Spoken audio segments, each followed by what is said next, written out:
अस्सलामु अलैकुम दोस्तों, हमारे चैनल में खुश आमदीद। अगर अभी तक आपने हमारे चैनल को सब्सक्राइब नहीं किया तो जल्दी से चैनल को सब्सक्राइब कर लें ताकि ऐसी ही कहानियाँ आपको वक्त पर मिलती रहें।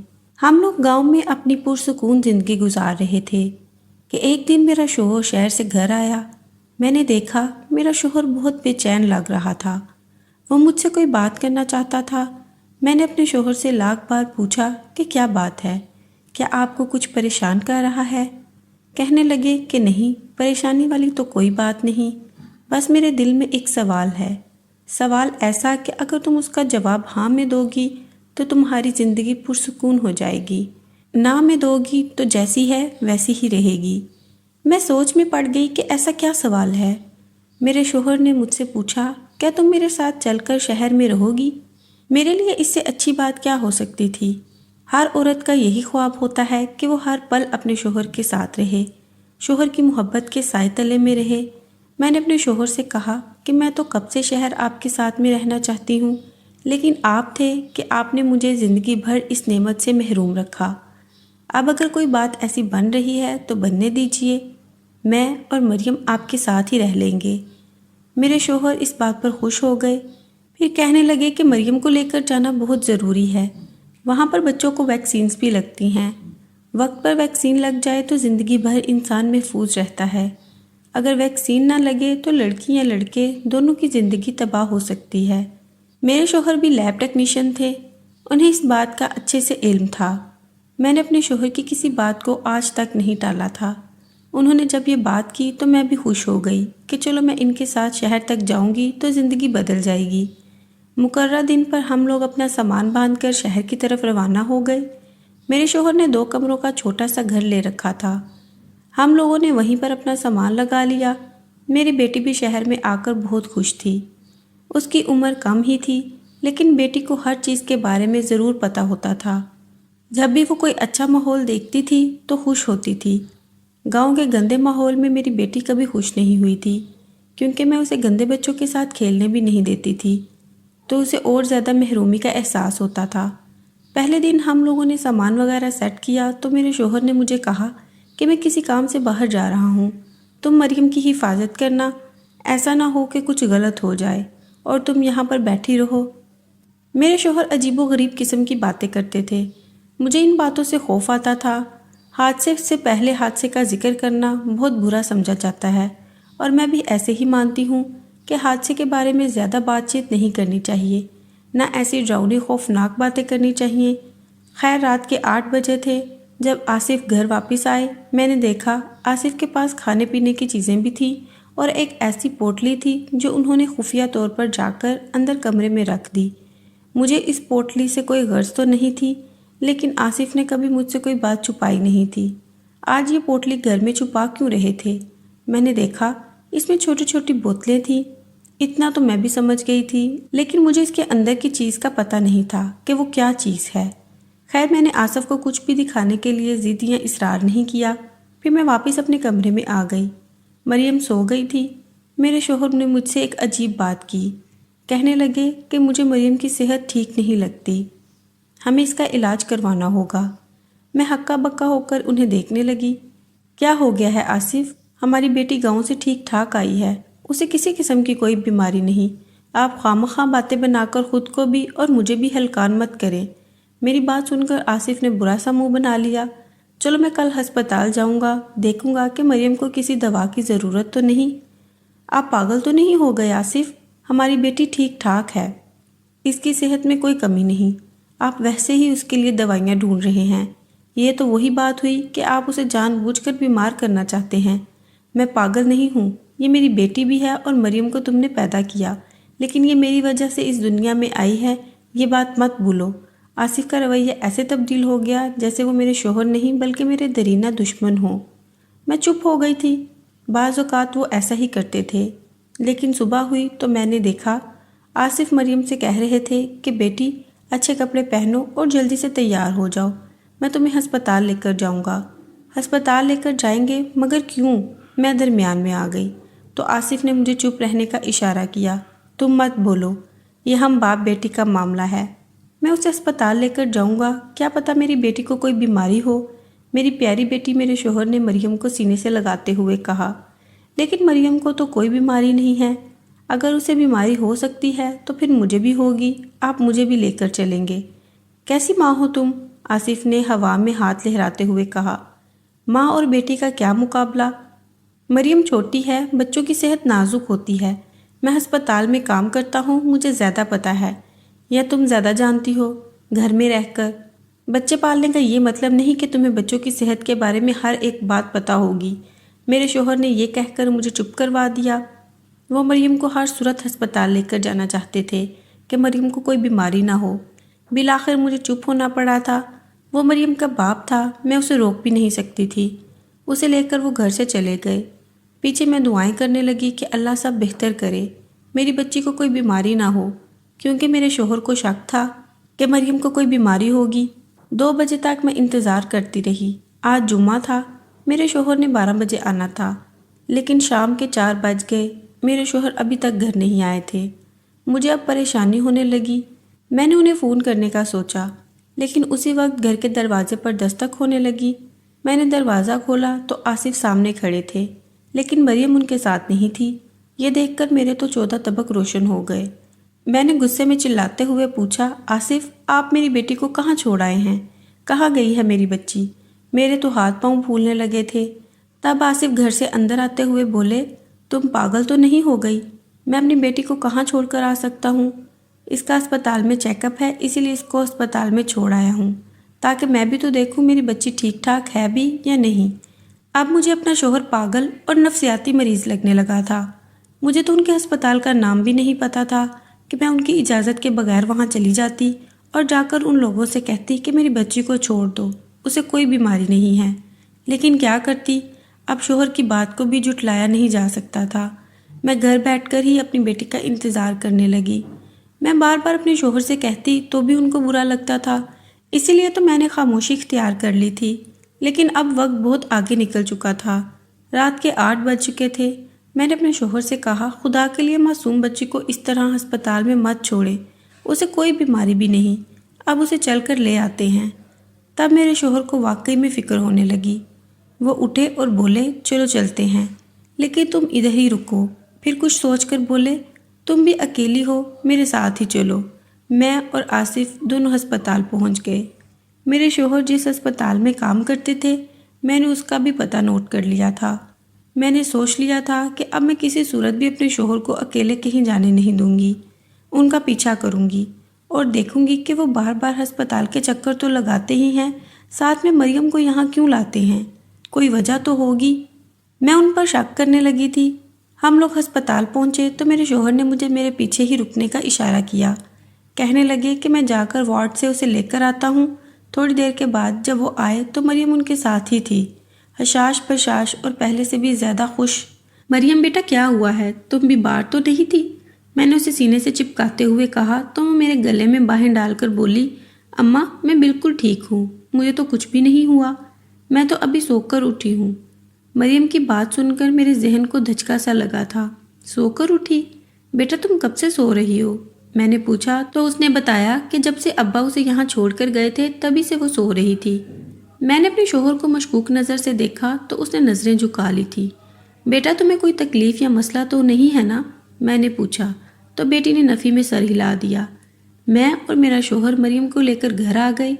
अगली सुबह फिर शोहर ने ज़िद करना शुरू कर दी थी, चलो आज भी तुम मेरे साथ ही चलो मरियम को वैक्सीन लगवानी है। और कुछ तो नहीं, लेकिन आने वाली बीमारियों के बारे में बहुत ज़्यादा खौफज़दा रहता हूँ। मुझे लगता है कि जब तक मेरी बेटी को वैक्सीन नहीं लगेगी तब तक वो सभी बीमारियों से महफूज नहीं है। उसे एक वैक्सीन की ज़रूरत है, वरना बाद में हम क्या करेंगे? मैं ये सुनकर चुप हो गई थी। मैं और मेरे शोहर अस्पताल पहुँचे। वहाँ एक डॉक्टर के पास बैठे।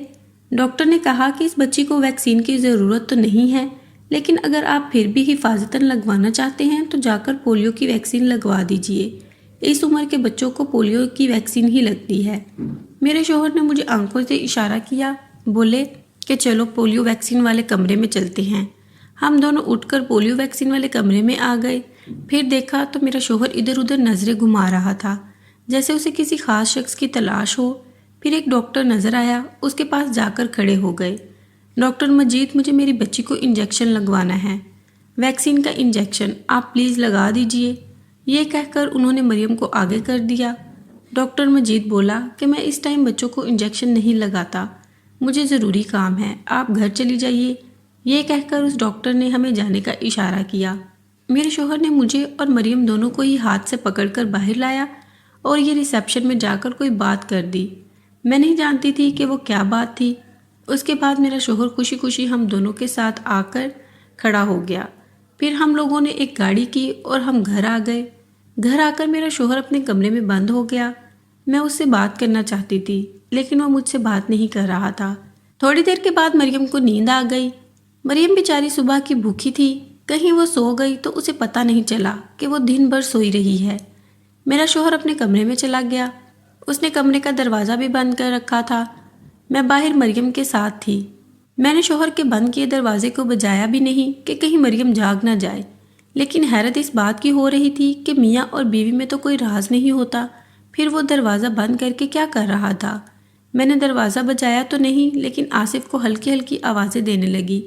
उसी वक्त मुझे अंदाज़ा हुआ कि आसिफ कमरे में अकेले नहीं बल्कि वो फ़ोन पर किसी से बात कर रहे थे। ये बात मेरे लिए और भी ज़्यादा हैरानकुन थी कि मेरा शोहर मुझसे छुपकर किससे फ़ोन पर बातें करता है, कहीं कोई लड़की वड़की का चक्कर तो नहीं है। मैंने करीब कान लगाकर बात सुनने की कोशिश की, लेकिन वो बहुत गुस्से में लग रहे थे। उनकी बात से ऐसा नहीं मालूम होता था कि वो किसी औरत से बात कर रहे हैं। ऐसी ज़ुबान अमूमन वो मर्दों के साथ ही इस्तेमाल करते थे। मैं भी मुतमईन हो गई। थोड़ी देर बाद आसिफ ने खुद ही कमरे का दरवाज़ा खोल दिया। मुझसे पूछने लगा कि क्या हुआ।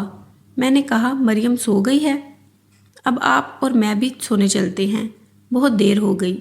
आसिफ ने मेरी तरफ देखकर नागवारी से मेरे कपड़ों पर नज़र डाली और बोले, तुम होश में तो हो? अपने इतने गंदे कपड़े लेकर तुम मेरे साथ रहोगी? जाओ जाकर नहा कर आओ, तुम्हें देखकर ही मुझे घिन आती है।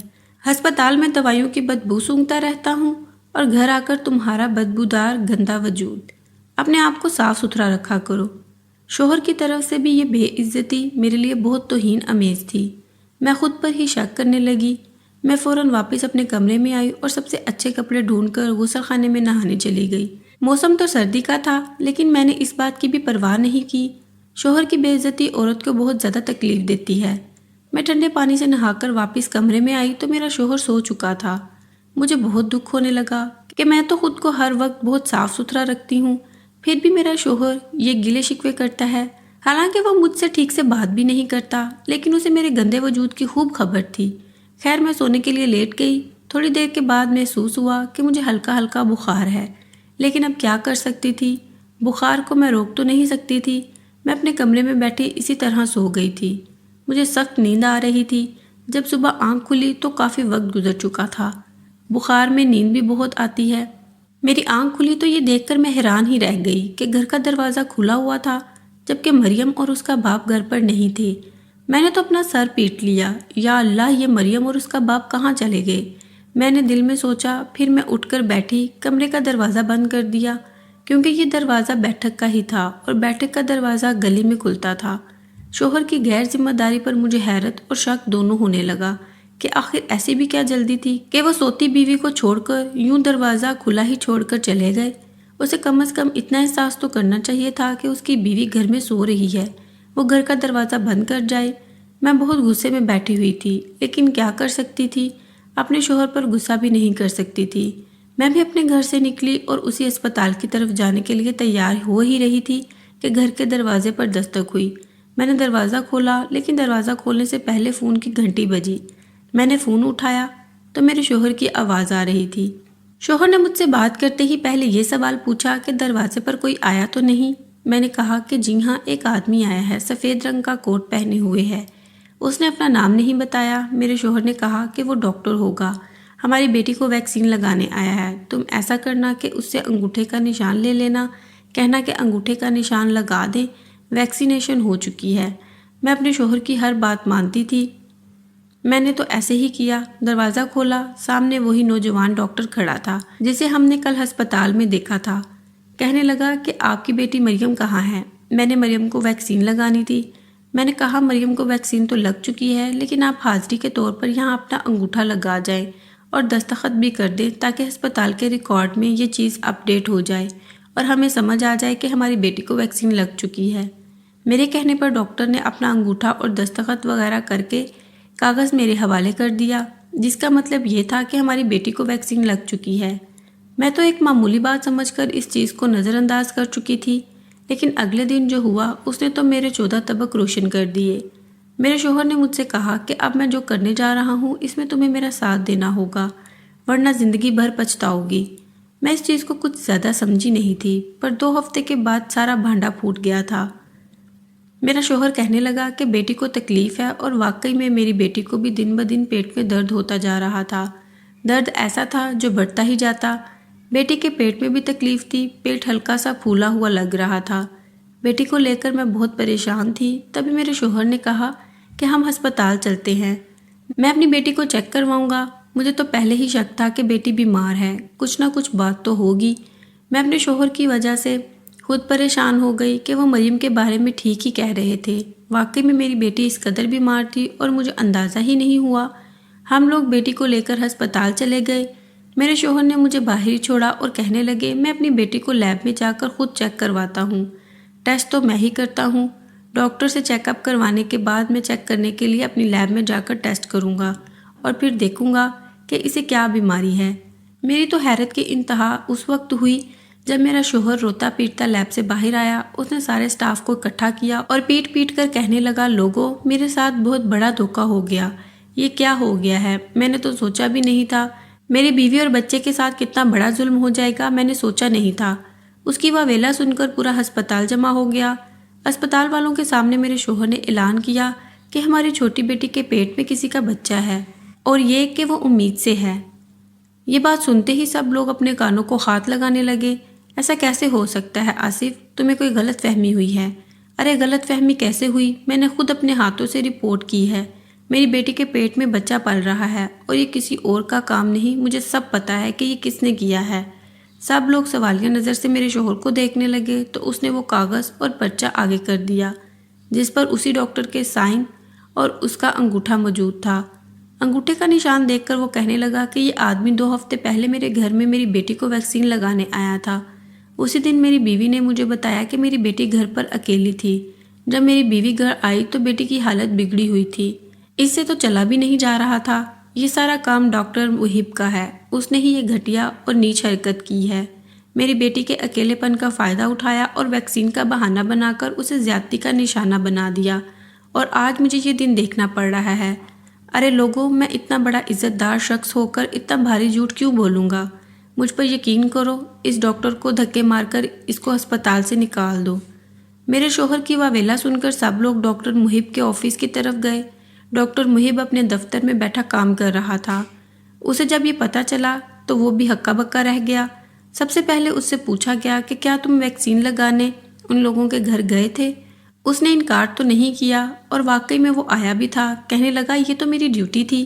اس بات پر ہسپتال کے انتظامیہ اور زیادہ شک میں پڑ گئی کہ ایسا کیسے ہو سکتا ہے کہ ایک سینئر ڈاکٹر کو ایک عام سے ملازم کے گھر جا کر اس کی بیٹی کو ویکسین لگانا پڑے۔ مگر بات تو وہی ہوگی جو یہ وہاں پر اس وجہ سے گیا کہ ایک معمولی سی لڑکی کو ویکسین لگا سکے، ورنہ وہ کسی ویکسین والے بندے کو بھیج دیتا۔ یہ باتیں سن کر پورا ہسپتال ڈاکٹر محب سے بدگمان ہو چکا تھا۔ سب لوگوں کو یقین نہیں آ رہا تھا کہ ڈاکٹر محب اتنا گر بھی سکتا ہے۔ سب لوگ میرے شوہر کی بات پر اس لیے بھی یقین کر رہے تھے کیونکہ کوئی بھی بندہ اپنی بیٹی کے بارے میں اتنی بڑی بات جھوٹ نہیں بول سکتا۔ نہ جانے کیوں سب لوگوں کو میرے شوہر پر تو یقین تھا، پر مجھے اپنے شوہر کے اس جھوٹ پر یقین تھا ہی نہیں۔ ہوتا بھی کیسے جب میں اپنی بیٹی کو اچھے سے جانتی تھی اور اپنے گھر میں ہونے والی ہر تبدیلی سے واقف تھی۔ میں جان گئی تھی کہ یہ میرے شوہر کا اس سب کے پیچھے کوئی نہ کوئی مقصد ہوگا۔ ان سب لوگوں میں اپنے شوہر کا ساتھ دینے کی بجائے میں اپنے شوہر کے خلاف اٹھ کھڑی ہوئی۔ میں نے حق اور سچ کا ساتھ دیا، سب کو بتایا کہ یہ ساری بات جھوٹ ہے۔ میرے شوہر نے ڈاکٹر کے دستخط اور اس کے انگوٹھے کا نشان لینے کے لیے مجھے کہا تھا تاکہ ویکسین کا ریکارڈ آ جائے۔ میں نہیں جانتی تھی کہ اس کے پیچھے میرے شوہر کی کیا سازش ہوگی۔ میں سب سے درخواست کرتی ہوں کہ میری بیٹی کا ایک اور ٹیسٹ کروایا جائے جس سے پتہ چلے کہ جو بات میرا شوہر کہہ رہا ہے وہ صحیح بھی ہے یا نہیں۔ میرے شوہر کو خود پر مان تھا کیونکہ پورے ہسپتال میں لیب ٹیکنیشین ایک میرا شوہر ہی تھا، باقی لوگوں کو تو اس نے قابو کر رکھا تھا۔ جب سب لوگوں نے یہ سنا کہ ایک آدمی کی بیوی ہی اس کے خلاف ہے تو سب لوگوں کی توجہ ڈاکٹر محب سے ہٹ کر میرے شوہر آصف پر آ گئی تھی۔ آصف کو لوگوں نے کڑے ہاتھوں لیا۔ میں ان بیویوں میں سے نہیں جو اپنے شوہر کی غلط بات پر اس کا ساتھ دیتی۔ میں نے آصف کی غلطی پر پردہ نہیں ڈالا بلکہ سب کے سامنے اس کا پردہ فاش کر دیا۔ وہ میرے سامنے ہاتھ جوڑ کر معافیاں مانگنے لگا، لیکن میں نے ایسا کوئی کام نہیں کیا جس سے میرے شوہر کو برائی کرنے کا مزید موقع ملے۔ میری شوہر کو 2-3 سال کی جیل بھی ہو گئی۔ اسے اسپتال کی نوکری سے ہاتھ دھونا پڑا جس کا اثر ہماری زندگیوں پر ہوا۔ اس نے ڈاکٹر محب سے بدلہ لینے کے لیے اتنا بڑا جال بچھایا، لیکن میں نے یہ سب کچھ سچ نہیں ہونے دیا۔ حالانکہ وہ میرا شوہر تھا، لیکن اللہ کے مطابق انسان کو ہمیشہ حق اور سچائی کا ساتھ دینا چاہیے۔